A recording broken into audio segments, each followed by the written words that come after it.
Hello, welcome to another edition of Mike's Tech. Today we have another unboxing and overview for you. This is for the ASUS B85M-G motherboard. This is a Micro ATX board, and I'm just going to go over all the features of this board and show you what's in it and what you get.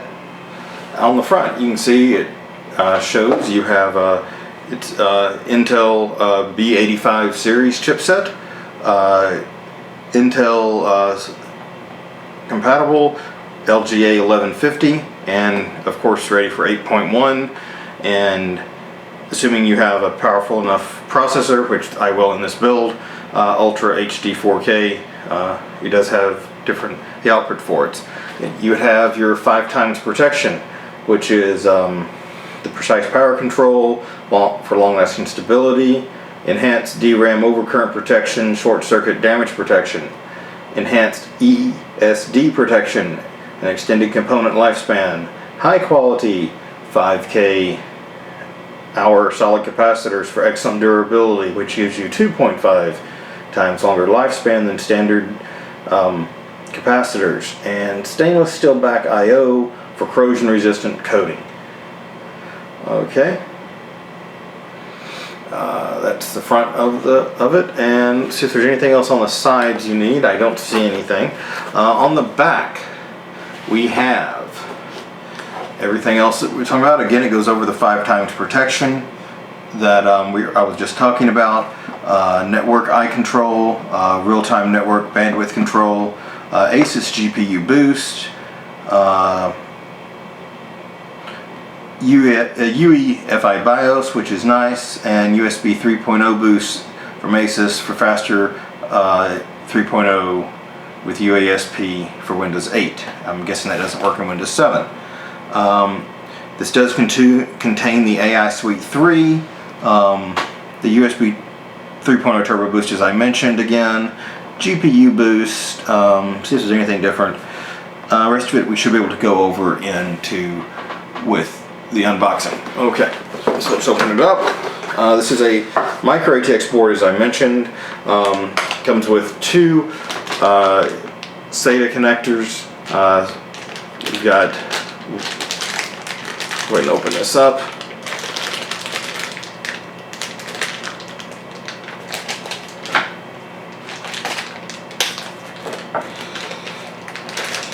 Like I was saying, two SATA connectors. One of which contains a right angle connector if you need it for space, and the other ones are both straight. That should be, for most people, that'll be sufficient to get you going. If you don't already have SATA connectors, you can always get more. A lot of times you'll have extras lying around, but I do like that they're black instead of the previously red or yellow you would see in a lot of boards. That way it's easier to hide, better for cable management and visuals, that type of thing.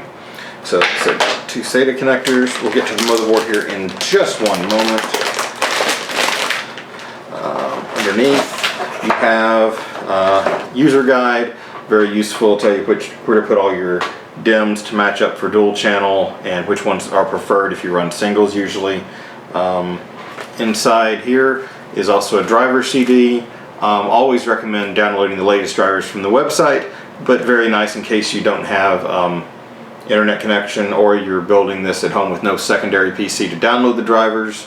This at least gets you up and going until you can download the correct ones. Manual appears to be in all English, actually. Nice.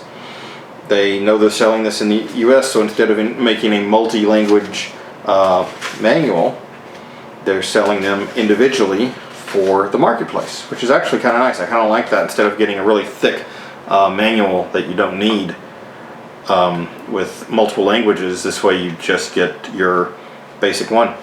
I like that. Good job, ASUS. Next, back I/O shield.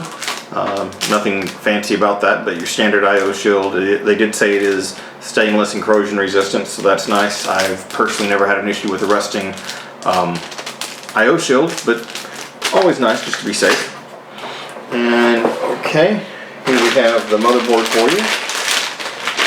Get it out of the static resistant packaging.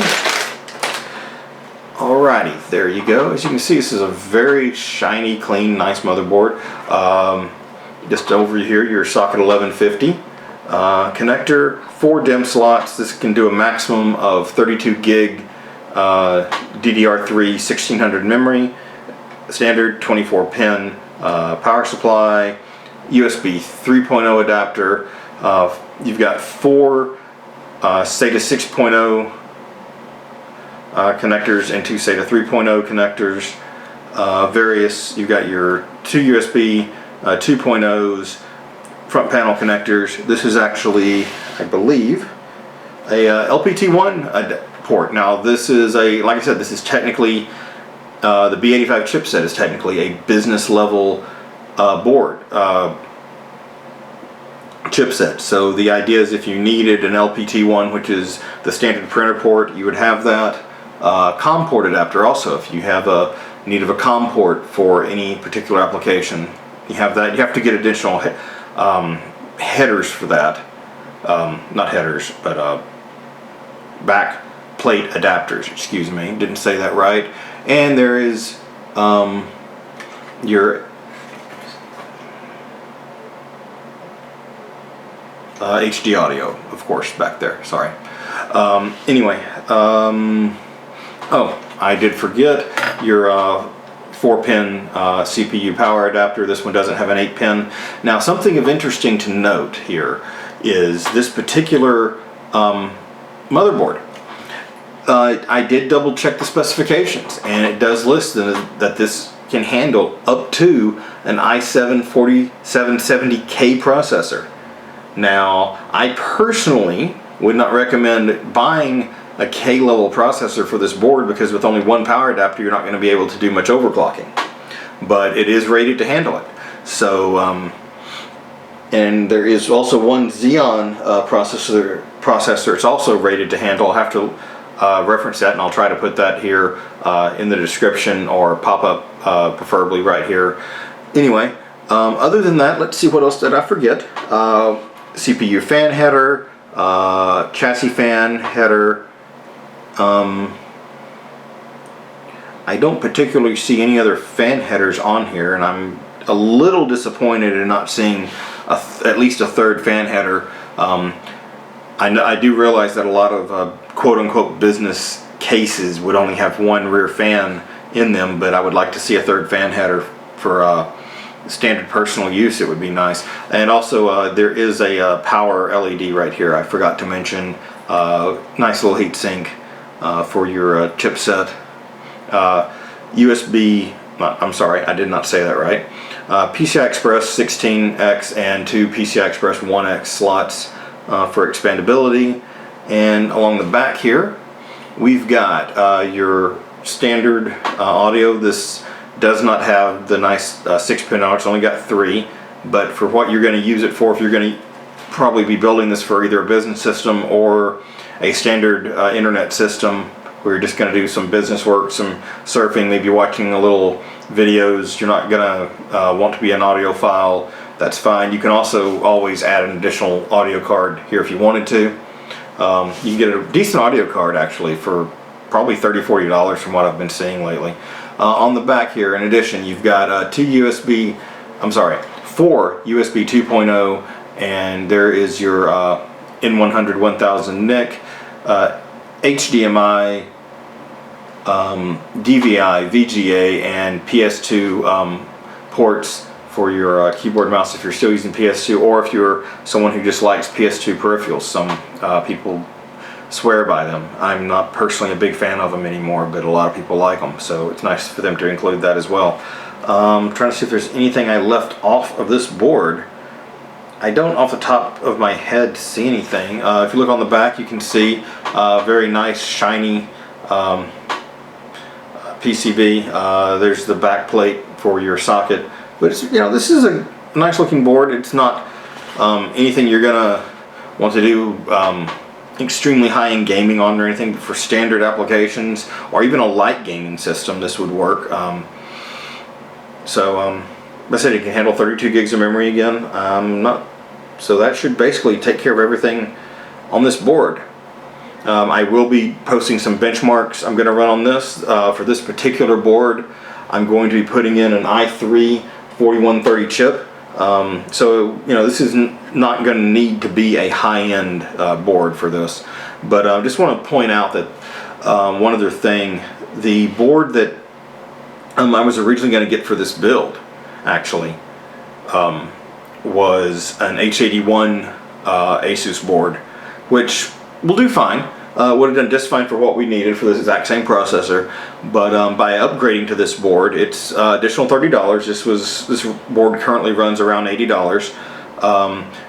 If I remember correctly, you got an additional. Well, I know for a fact you got an additional 2 memory slots for your DIMMs, so you can expand your DIMMs and add more memory without having to worry about upgrading for half off. Basically what I mean by that is, let's say like right now I'm going to be putting an 8 gigabyte kit in this particular board.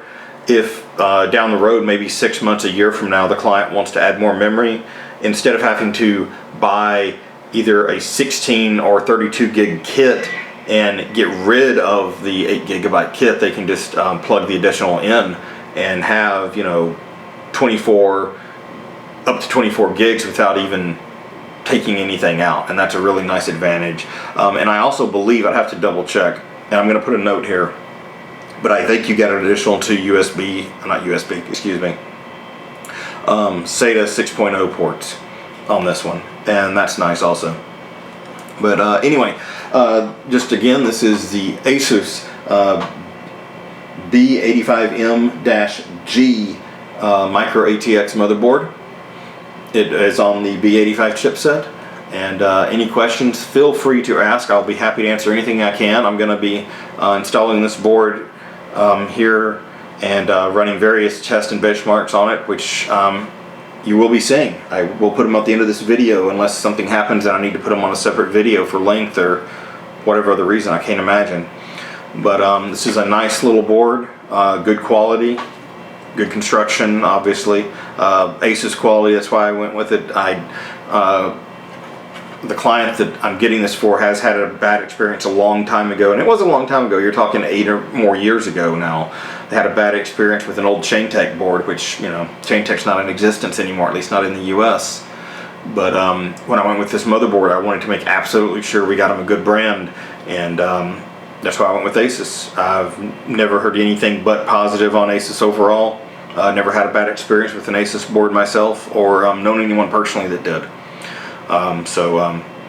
JJ, if you're listening, yes, I'm promoting ASUS boards, absolutely. Just thought I'd mention that, and would be happy to review more ASUS boards for that matter.